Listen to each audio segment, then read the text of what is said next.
I have my CFI Checkride in 3 days. This is what I'm doing to prepare. Right now I'm on a walk, have a proficiency flight today, a little 2.0. Listening to affirmations right now, but we're heading back to the apartment. We're about to get ready and go flying. So I'm supposed to fly in an hour, and I got in a bad habit of just like, the weather's been so nice, I checked the METAR maybe like an hour before, and then I just go fly. So I just checked the METAR, and look at this. It's literally direct crosswind and marginal. Marginal, not too bad.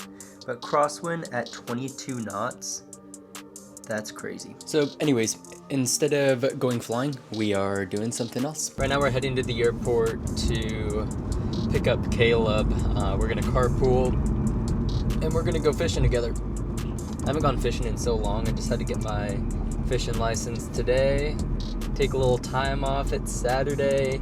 Yeah, I do. Do I have 3 days until my CFI Checkride? Yeah. Have I been studying really hard? Yeah.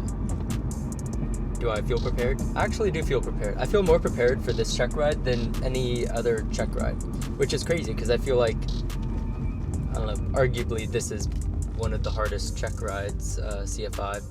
Could be wrong, but in my opinion.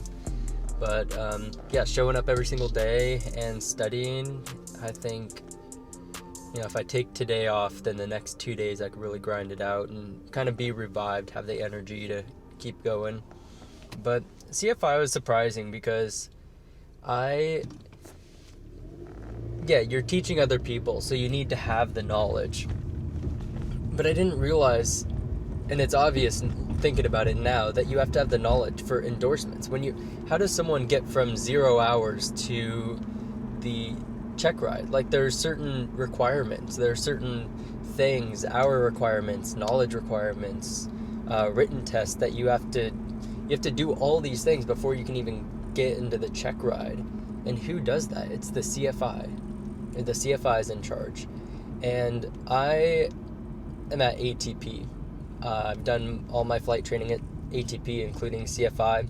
And I feel like they kind of train you as a CFI in like the little ATP bubble. Like there's not too many out of the ordinary endorsements that you give. You have ATP looking over you, so you kind of like, I don't know, you're on training wheels basically, in my opinion. Whereas if you go train at a little mom and pop shop, like, you are the final say. You're the person that's giving these endorsements, and people are relying on you to have the knowledge to get them from point A to point B, which is 0 hours to, private, instrument, commercial, whatever it is. But yeah, so it was surprising learning all the endorsements and alongside learning how to teach, because I feel like my knowledge was good leading up to CFI. I've never failed CFI, or what am I saying? I've never failed a check ride oral. I did bust on the power off 180 for my commercial check ride, but it happens. That's just a maneuver that sometimes it's out of your control, certain conditions, certain factors. But yeah, so my knowledge has always been pretty good, but being able to teach is a whole different thing. All the knowledge can be in your head, and I've learned this. I have so much knowledge inside my head, and I know how a lot of things work. But then when you try to teach it, it's a whole different thing, which it's crazy. It's crazy being able to teach it and training yourself, because it's a muscle. At the end of the day, I think talking is a muscle. People use filler words like, I still say that, but I don't know, teaching is a blast, and it just takes time. It takes repetition. Teaching the same thing over and over, and learning how to communicate with people is a big thing. And studying the FOIs, like for CFI, we have different tasks for the fundamentals of instructing, which, I don't know, it's like human behavior and the learning process. I think that stuff is interesting, and I think it's been really fun studying that, because it's helped me communicate as an individual it's helped me grow my ability to connect with people and, you know, get my point across and be able to teach effectively. Because someone could have all of the knowledge in the world. Someone could be super smart, but if they can't teach, then they're not going to be a good CFI. So the FOIs are pretty fun to talk about, and I'm looking forward to my Checkride being able to have, being able to present, because the FOIs, you present the FOIs, and a lot of people just have rote memorization where they just write the FOIs on the board, the different acronyms, and kind of talk their way through it. But I've structured it to each FOI is like a conversation. I'm not teaching someone by just, this word. No, I'm having a conversation and including the keywords within the presentation. So, different way to look at it. But, I don't know. Everyone has their own teaching style. And I think I found one that works for me. And yeah, I'm excited for the CFI Checkride. It's crazy. It doesn't seem real. Well, actually, it does seem real. I've been in flight school for quite some time now. A little bit too long of a time. But yeah, I'm excited. Anyways, we're almost to the airport. About to pick Caleb up, and we're going fishing. I'm excited. I used to go fishing with my dad when I was young, but haven't been in a long time. We used to get up super early and get those little white powdered donuts, you know, the Hostess donuts, that and a chocolate milk. Go to the lake at like 6 a.m. on the weekends. Gosh, I miss those times. I miss my dad. Yep. Anyways, almost there. It's been so long since I've actually gone fishing. I almost forget how to fish. I mean, I don't know. Should I be studying right now? Yeah, definitely. But you also have to take time to kind of revive yourself.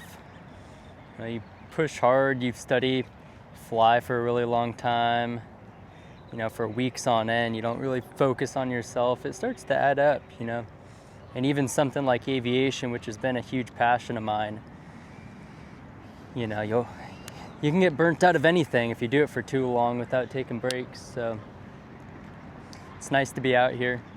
Haven't caught anything. Been out here for like maybe 45 minutes. Not even a nibble. But honestly, who cares? It's just fun. It's nice. It's really crosswindy. That's why we didn't fly, but it's pretty breezy right now. I feel like if there wasn't a breeze, I wouldn't need this sweatshirt on. I could just be in shorts and a t-shirt, get some sun. Y'all don't want to see my arms. It's they're so white. I think even if you had sunglasses on, it would go blind. I don't know, what am I even saying? I don't know, Caleb's over there. It broke off?